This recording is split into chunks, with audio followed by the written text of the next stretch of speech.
Welcome back, everyone, to another episode of the Richie Hicks Jr. Sports Podcast. I am your host, Richie. Today, we are going to be covering Week 11 in the National Football League from Sunday and Thursday's action. With me, my good friend, Mr. Noah Chamness. Welcome to my show. How are you doing? Good. All right. We're going to talk about some of the games that we watched yesterday. So you take my cue and I'll tell you when we're going to get you going on some of the talking, okay? So you just hang with me and see if we maybe learn a little something today. It's going to be a really fun time, Noe. It's going to be a good show. Just bear with me, guys. I am just setting this up on some of my socials, and then we are going to get riding on Week 11 in the National Football League. Yep. Noah, let me ask you, since you're here, what have you been doing lately? I know you're enjoying some school vacation. What's happening with you? This is the part where you talk, buddy. Oh. It's okay. Go ahead. Fine. I've been just same whole day. A lot. You've been, where'd you get that Yankee hat from? Richard Hicks Jr. Sport Podcast. And the hat got cleaned really well, man. Yeah, that's an old one, but you're making it look kind of fresh. So I definitely like the hat, Noah. We're going to start this up, ladies and gents, with, we're going to start this up, everyone, with the events of what went down Thursday night. Yeah. We saw a game in Baltimore, which saw quarterback Joe Burrow, as well as his opponent, superstar tight end Mark Andrews, get lost for the year. Very unfortunate scene. Something that you never want to see go down. But sadly, sorry, guys, but sadly, it's a situation where both these teams are going to have to make some serious adjustments going into the second half of the football season.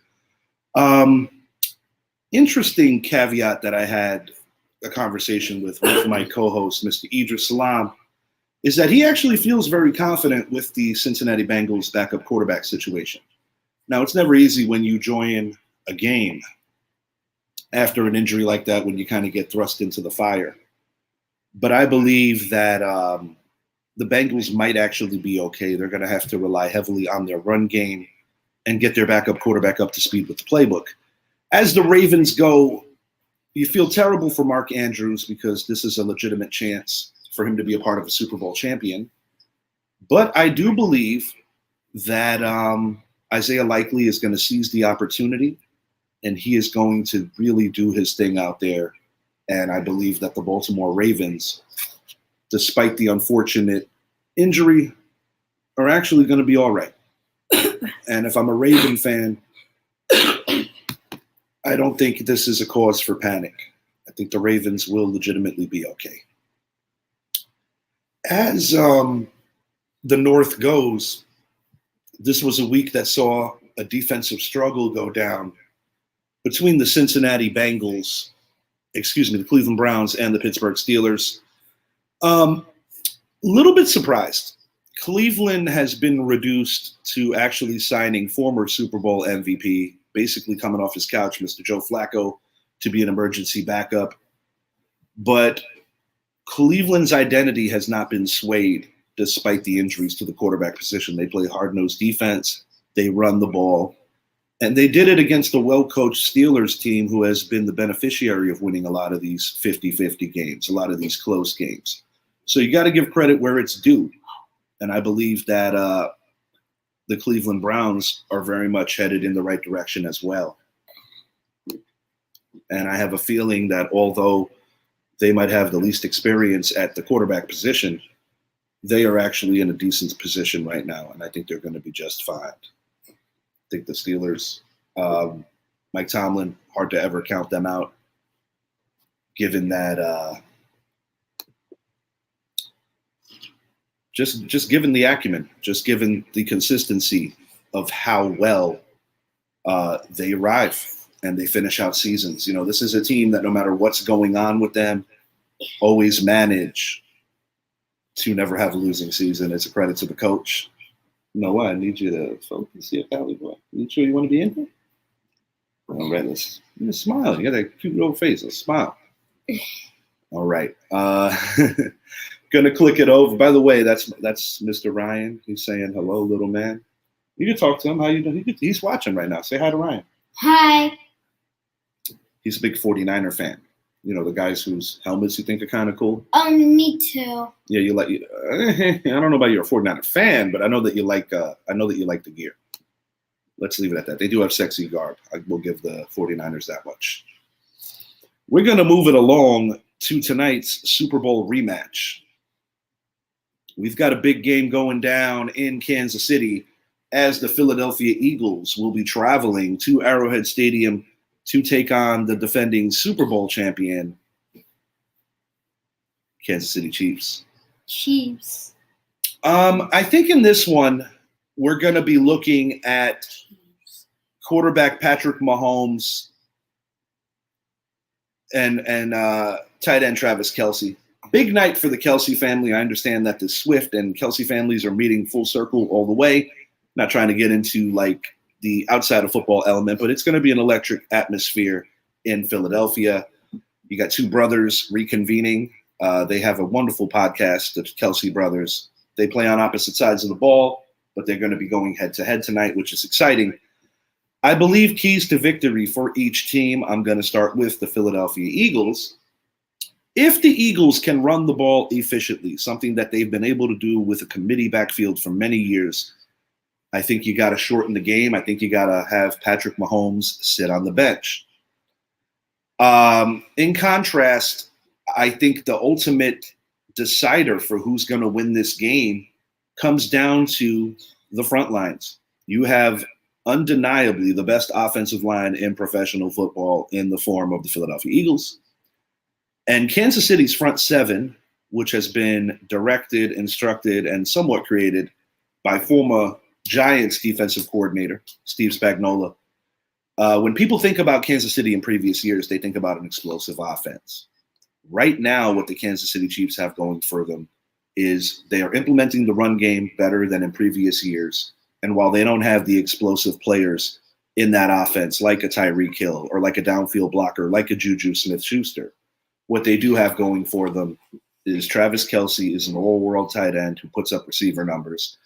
And Patrick Mahomes, similar to Aaron Rodgers when he was in his prime and heyday in Green Bay, has the ability to make pretty much any receiver on your roster a better player. It goes without saying that Kansas City cannot afford the drops. They have been notorious for some drops between the likes of guys like Kadarius Toney, Sky Moore, over different junctures of the season. But my prediction for tonight, I've been kind of teetering on it. We hit on it on a smaller level earlier in the week. I've got the Eagles coming up just a little short here, but I think it's going to be a classic. 27-23 in favor of the Kansas City Chiefs. I am calling it early. I have got Jalen Hurts getting picked off under duress by L'Jarius Sneed to close out the ball game. And I think your player of the game is going to be tight end Travis Kelce. I think he's going to have an incredible evening. Got a question for you, the viewers. Is Josh Allen back? A vintage performance by the Bills quarterback en route of division rival Jets. Zach Wilson was finally benched. What's next for Gang Green as they continue to navigate through life without Aaron Rodgers? Miami Dolphins, also in the East, survived a trap game against a very motivated Raiders team, now under the watchful eye of former Giant great Antonio Pierce. Gonna start with the Buffalo Bills. Robert Saleh in defeat, very frustrated. I feel like it's actually getting to a point where you're starting to see a little bit of finger pointing. I think he is frustrated with the powers that be in that building. With the powers that be in that building, with Zach Wilson getting marched out there despite his very poor play. Now, of course, this is an organization that was on HBO Hard Knocks. A lot of buzz around this team coming in as a Super Bowl contender. I, too, drank the Kool-Aid, and I, too, picked them to win the AFC and face the 49ers in the Super Bowl. That was my way too early prediction. Obviously, the absence of Aaron Rodgers doesn't make that possible. Finally, Zach Wilson hits the bench. And I think that there could potentially be a bit of dissension going on in that Jet locker room because of the sheer fact that the defense is getting tired of an offense that cannot support them.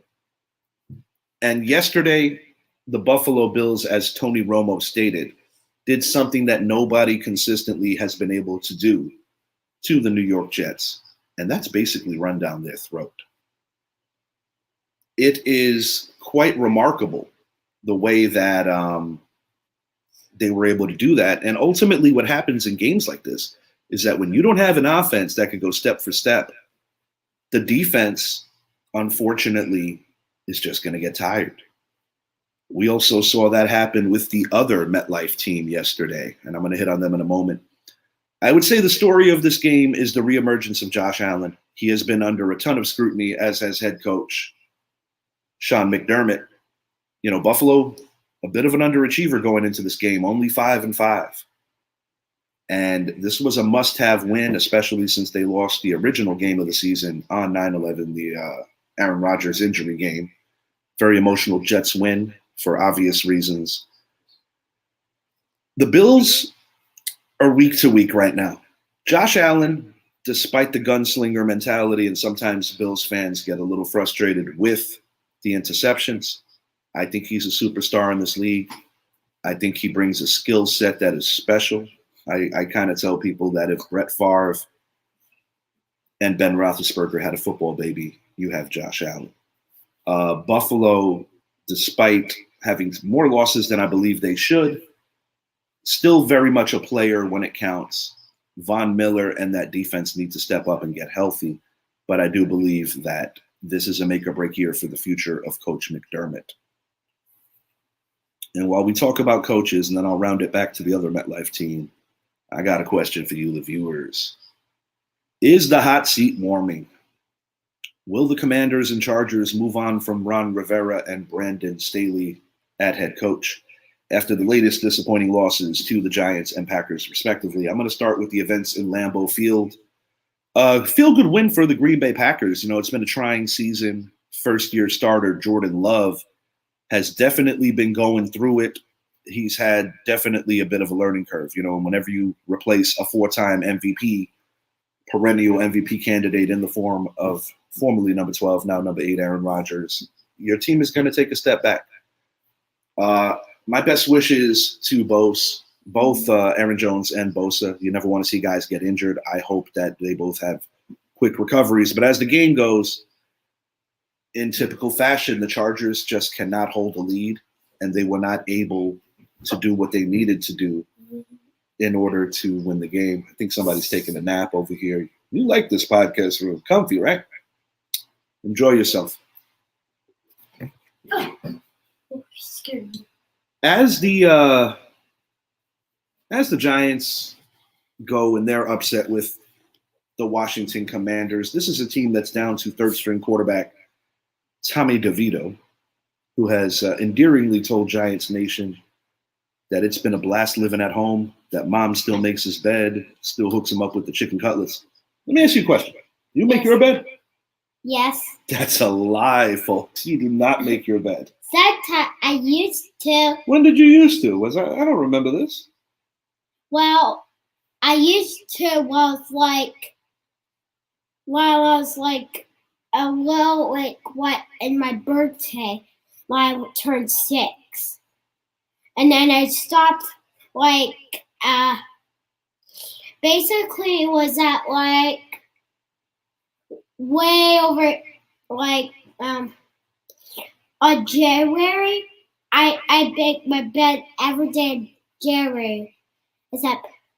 That doesn't make sense to me. If anything, I would have made my bed in November because you had Christmas around the corner. You did it backwards, kiddo. High five, though. A for effort. All right, so anyway, this guy Tommy DeVito, local kid out of Syracuse, from New Jersey, grew up really close to MetLife Stadium. It's a feel good story, guys. On the converse, the Washington Commanders turned the ball over 6 times.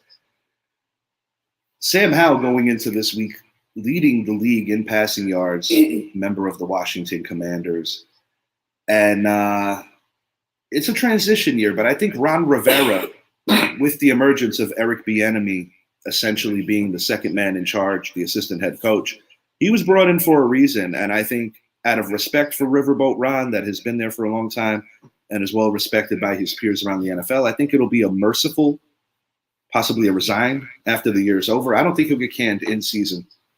However, in Staley's case, with his abrasive nature with the media, with just a disappointing year when you consider how much talent that Charger team has, not to mention that Kellen Moore is the head coach in waiting, I do think that any week now, you may very well see a coaching change for the Los Angeles Chargers. I think I might have called them San Diego. It's habitual. They were San Diego for so long. Moving it along to the NFC North / NFC West, I'm going to give you a little bit on this. Josh Dobbs loses his first game since joining the Vikings in a trade, which is super rare. You never see quarterbacks get traded in this league during the season. But he has been a spark plug for that Viking team that has overcome a horrendous month of September to be a potential playoff candidate. They came up short to the trending Broncos. It seems like pretty much ever since Sean Payton called out Russell Wilson about where his commitment has been, the Broncos have stepped it up a notch. You know, they had that feel-good victory against the Kansas City Chiefs a few weeks back where they're trolling the Chiefs playing some of the Taylor Swift catalog. Both these teams very much in the mix when you think about who could be a wild card. And to be honest, Minnesota lost an opportunity to stay up and keep pace with the Detroit Lions. I believe the Detroit Lions were very fortunate to walk away yesterday with that victory. Kind of sleepwalking for much of the game against an inferior Bears team. And I've said this on the show recently, I will say it again. I believe the Detroit Lions are literally last year's version of the Minnesota Vikings. This year's Vikings kind of remind me of last year's Giants, a team that has overcome roster issues, buying into the coaching, and overcoming a lot of things. I feel that Minnesota, although I don't think they'll win that North Division, has a better chance of winning in the playoffs than the Detroit Lions do. The Detroit Lions are paper tigers. I like to use that word about teams that I think are pretending. Got some history made, too, that I wanted to make a mention of here. I apologize for the banners. We've been having a little issue with StreamYard keeping the banners up to par with what you're seeing on your screen, but bear with me. Giants and Cowboys both made history yesterday. Going to start with Deron Bland.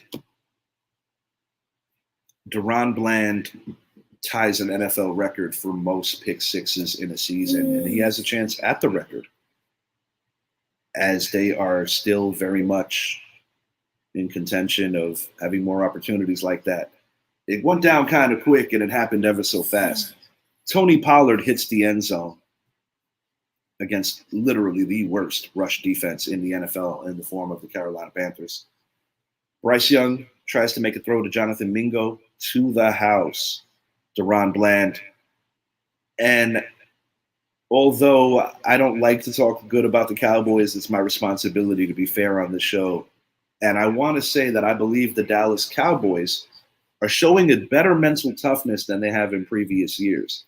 I think some of these trap games are games that in the past the Dallas Cowboys may have very well lost. And right now, the Cowboys are playing at a very high level. Do me a favor, buddy. Just close that door for me if you're stepping out. Thank you, buddy. Not a problem. Not a problem. I got you. I think in defeat, I said this a couple weeks ago, I think that loss to the Philadelphia Eagles actually helped the Dallas Cowboys from a mental perspective.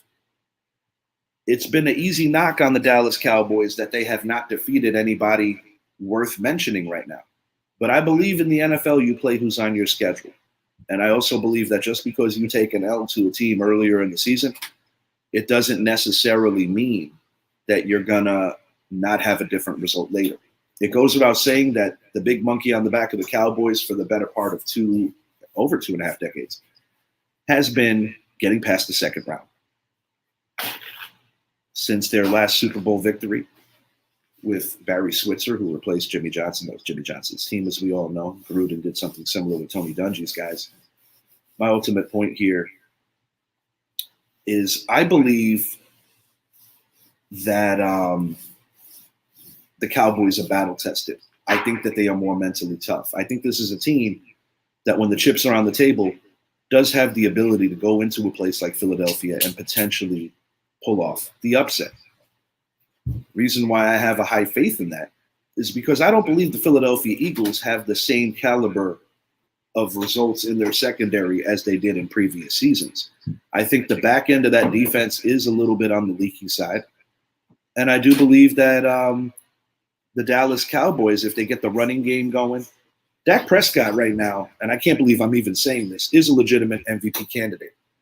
I think he has an opportunity to do something that hasn't happened since Fox color commentator Troy Aikman has been in the building, and that's win a Super Bowl for the Dallas Cowboys. I will say this, though.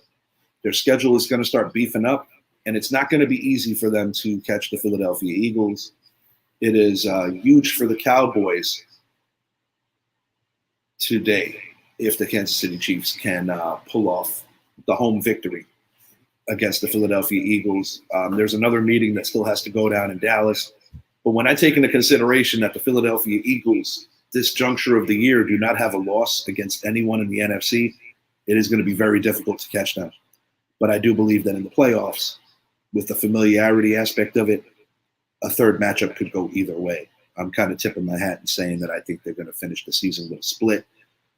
49ers, undeniably the most talented team in the NFL right now. I never really felt that they were in trouble against Tampa yesterday. And the 49ers have a serious toughness that they're going to go into anybody's stadium and walk away with a win. They kind of put their stamp on it in week one when they smacked around a very good Steeler team. The 49ers, barring mass injuries, are undeniably the best team in the NFL. And I do believe that they're going to win the Super Bowl, especially now that my pick, the Jets, will likely not even make the playoffs because of the Rodgers injury. I'm really not trolling to my Jet fans. As all of you can see, I absolutely love the New York Football Giants. Want to hit on the last thought with my New York Giants before we get out of here. They also made history yesterday in quite interesting fashion. I'm going to read this off my phone because I will get tongue-tied on this bit of a stat here. Shout out Mike Zappi for sharing this with me. Giants are the first team in NFL history to allow 9+ sacks, force 6+ turnovers, and score 30+ points in a game. I want you to think about what I just said. Tommy DeVito, who I think was in part of the issue why the sack numbers were so high. Early on, I think he walked into the defense. He was having trouble getting rid of the ball on his first read when facing pressure.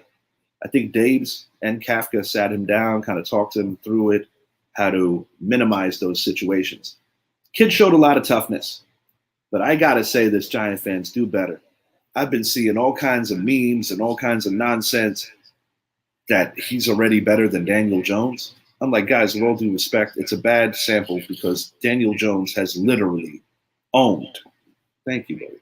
I saw this. Daniel Jones has literally owned the Washington Commanders since taking over as New York Giants quarterback.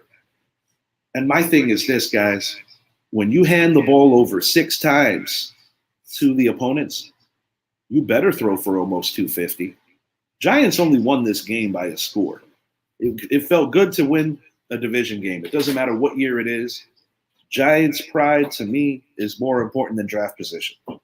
Because while I know that a lot of people are thirsting for a new quarterback, I have 2 prizes in this particular draft. Joe Alt out of Notre Dame, who I think could fortify the line. And although Michael Penix comes with quite a bit of an injury resume, I do believe that in Dable's offense, if he's healthy, he could be the guy. I also think the Giants need a pass rusher to pair with Kayvon Thibodeau. What I saw yesterday out of Kayvon Thibodeau showed me a player that is truly arriving. Now, make no mistake, the Washington Commanders' O-line is not much better, possibly just as bad as the New York Giants. And I got to say this, guys, I know that the money in the running back market is scarce. It's not that good. But New York Giants, please, it's time to pay Saquon Barkley in this offseason. If anybody should be getting the franchise tag, be fair about it. It should be Xavier McKinney, who I also am a huge fan of. But Saquon Barkley's value and what he brings to the Giants and just the way that he makes them competitive by being on the field, that cannot be discounted. Giants are going to be heading into a weird matchup with the New England Patriots when these teams play, you're looking at Super Bowls and you're looking at really tight regular season games. I had the pleasure of watching Eli and Tom with my brother from another mother, Mr. Brett Bandick. He's a diehard Patriot fan. As you guys know here, our resident Patriot fan. Patriots snuck it out by a point. Just a really exciting game, though. You got to see the best of Eli and the best of Tom in crunch time. I will argue this until I am blue in the face. Odell Beckham was in bounds. We didn't get the call. Steven Gostkowski ended up getting the dub for the Patriots. But my, oh my, how times have changed. There is chatter that Bill Belichick might be moving along to a different team. In the near future, we're going to be hitting on a segment about coaches and where their newest destinations might be. But, he's getting a lot of heat about not doing a very good job as drafting for the Patriots. Has the game passed him by?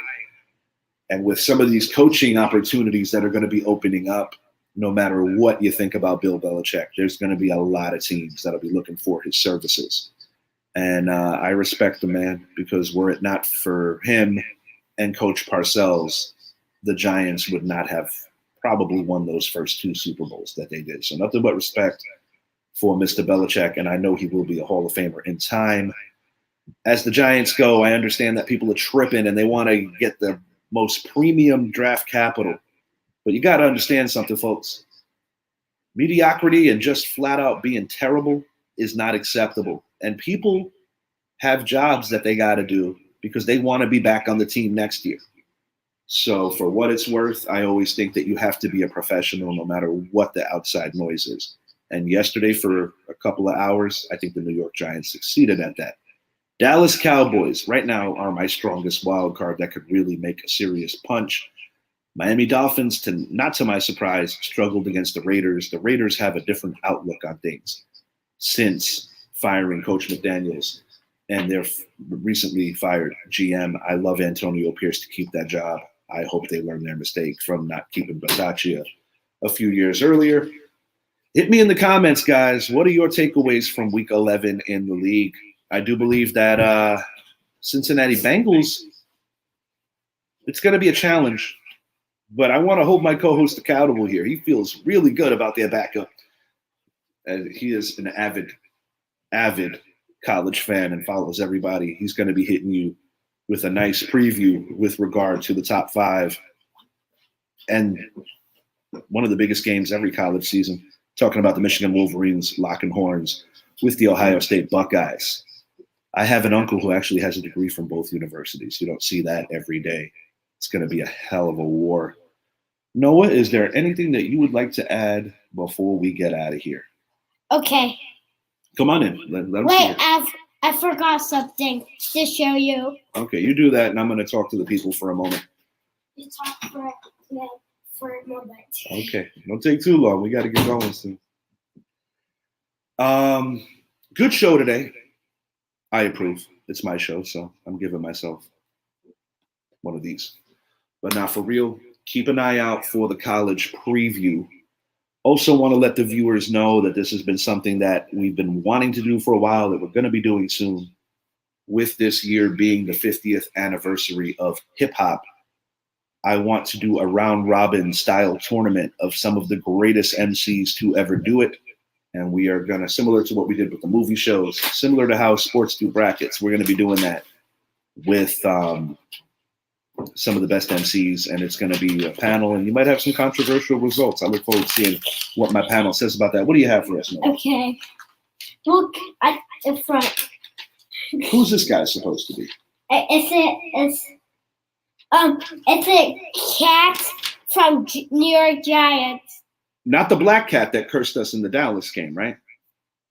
And it says cat, and that's a Noah. I like it. So you were pretty pleased with the result of yesterday's Giants game? And this says all about Giants. Go Giants. Turn it around. I love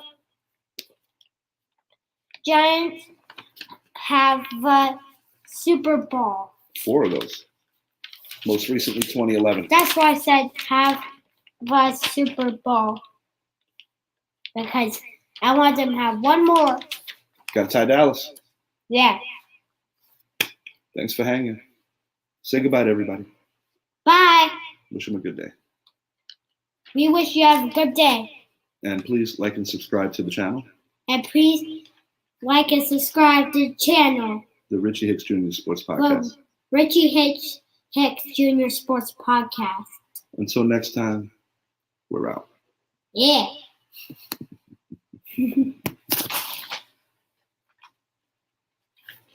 Goodbye. Hang on 1 minute. No, we were just having a minute getting out of here.